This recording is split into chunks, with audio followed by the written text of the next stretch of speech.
Police পাশে না থাকলে ওরা নেংটি ইঁদুর কিচ্ছু না। আজকে একবারও সন্দেশখালী যেতে পারেন না, তো কোনো মহিলা নেত্রীকেও পাঠান না, নিজেও যান না, উল্টে বিধানসভায় দাঁড়িয়ে বলেন শেখ শাহজাহানকে টার্গেট করেছি। ছড়াম ছড়াম ধরাম ধরাম নকুল বাতাসা গুড় বাতাসা নকুল দানা তিহার যে, এটাও বলে দেবেন তৃণমূলের কর্মীরা গুন্ডামি বদমাশি কিছু করো না। পোল ভায়োলেন্সে করলে তোমাদের দল, তোমাদের নেতা, তোমাদের নেত্রী দেখতে পাচ্ছ মন্ত্রীদেরও কিছু করতে পারছে না, কেষ্টরও কিছু করতে পারছে না। শেখ শাহজাহানের কি হাল হয়েছে, শিবু হাজরা এবং উত্তম সরকারদের কি হাল হবে হয়েছে, তোমাদেরও কিন্তু একই হাল হবে। এটা মাথায় রেখে দিও। যেদিন আমার মৃত্যু হবে সেদিনে বিজেপির পতাকা যেন আমার বুকে আপনারা দিয়ে দেন।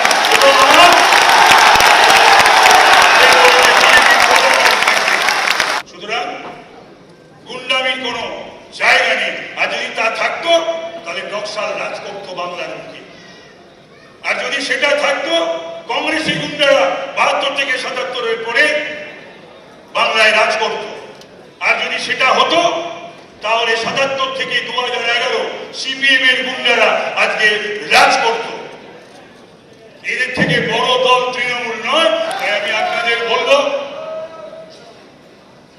যে ২৪-এর ৪ তারিখের পরে আমি তো বলে দিয়েছি, আমি তো বলেছি যে এই আসনটা ভারতীয় জনতা পার্টি,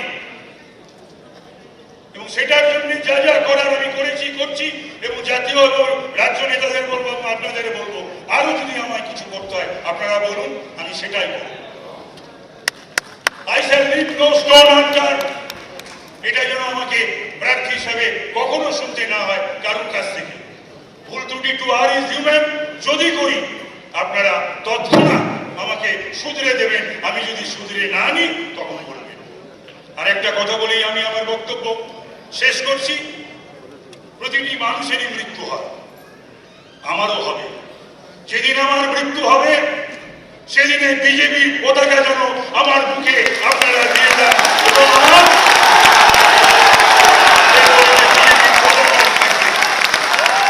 আমার রিটায়ারমেন্ট বলেছিলাম যোগদানের পরই, মনে আছে নিশ্চয়ই ডক্টর সুকান্ত মজুমদারের, আমার রিটায়ারমেন্ট হবে বিজেপি থেকে। আজ বলে গেলাম যে আমার মৃত্যুর পরে আমার মুখে যেন বিজেপির পতাকা থাকে। এই কথা বলে আমার বক্তব্য